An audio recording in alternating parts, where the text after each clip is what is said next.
Shivkranti TV news अन्याय अत्याचार बेकायदेशीर कृत्य करणाऱ्या विरुद्ध शोषित पीडित न्याय देणारा एकच आवाज।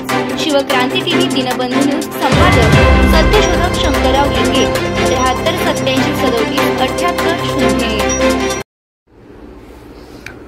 डॉक्टर बाबासाहेब आंबेडकर यांच्या 134व्या जयंतीनिमित्त सोलापूर पार्क स्टेडियमच्या जवळ असलेला डॉक्टर बाबासाहेब आंबेडकर यांचा पुतळा, त्या पुतळ्यास सत्यशोधक शंकरराव लिंगे, अखिल भारतीय माळी महासंघ राष्ट्रीय अध्यक्ष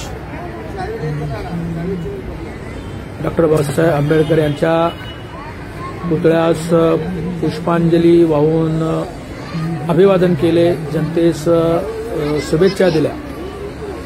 डॉक्टर बाबासाहेब आंबेडकर यांनी जे भारतातील लोकांसाठी संविधान लिहिलेलं आहे, त्या संविधानाचं जे खास वैशिष्ट्य असं आहे की महात्मा ज्योतिराव फुले यांनी थॉमस पेन यांचा फंडामेंटल राईट हा एक ग्रंथ वाचलेला होता आणि त्या ग्रंथातून त्यांना प्रेरणा मिळाली आणि त्या प्रेरणेतून महात्मा ज्योतिराव फुले यांनी आपल्या मानव अधिकारासाठी लढाई चालू केली। मग ती महिलांसाठी असेल, दलितांसाठी असेल, उच्च नीच असेल, समतेसाठी असेल, स्त्री पुरुष असेल, अशा अनेक स्तरावरील शिक्षण असेल, शेती असेल किंवा कोणतेही जे आपले जे अधिकार आहेत, मानव अधिकार आहेत, त्या अधिकारासाठी झगडा चालू केला आणि तेच अधिकार काही प्रमाणात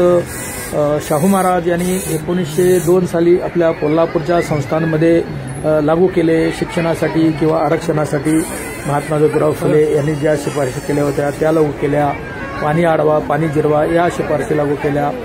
त्याच देश स्वतंत्र झाल्यानंतर डॉक्टर बाबासाहेब आंबेडकर यांनी जे संविधान लिहिलं, ते संविधान समितीचे मसुदा समितीचे अध्यक्ष होते। या समितीमध्ये 7 माणसांची कमिटी होती। 7 माणसांमध्ये 1 जण वारलेला होता, 2 जण खूप लांब होते, 1 जण राजकारणामध्ये गुंतलेला होता आणि काही जणांना त्याच्यामध्ये इंटरेस्ट नव्हता। त्यामुळं फक्त डॉक्टर बाबासाहेब आंबेडकर यांनीच ही घटना लिहून या भारताला गणराज्य घोषित केले।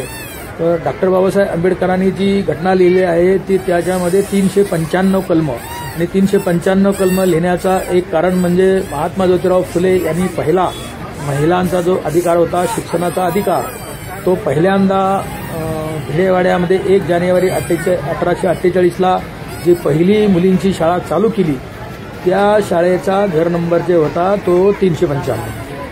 त्यामुळं डॉक्टर बाबासाहेब आंबेडकरांनी 395 कलम लिहिली आणि त्या 395 कलमामध्ये आपलं सर्व साहित्य त्याच्यामध्ये लिहिलेलं आहे। तर महात्मा ज्योतिराव फुले यांचा जो हा वाडा आहे, हा वाडा, या वाड्यामध्ये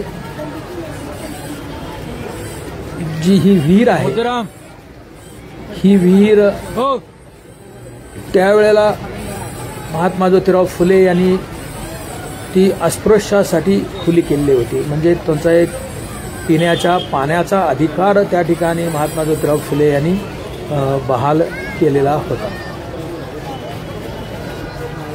शंकरराव लिंगे यांनी आज सोलापूरच्या पार्क स्टेडियममध्ये फुले प्रेमी यांनी अत्यंत गर्दी केलेली होती आणि या गर्दीमध्ये सकाळपासून जी लाईन होती ती संध्याकाळी 6 वाजल्या तरी सुद्धा ही मोठ्या प्रमाणात लाईन अशीच लागलेली होती। याच लाईनमध्ये बारी धरून सत्यशोधक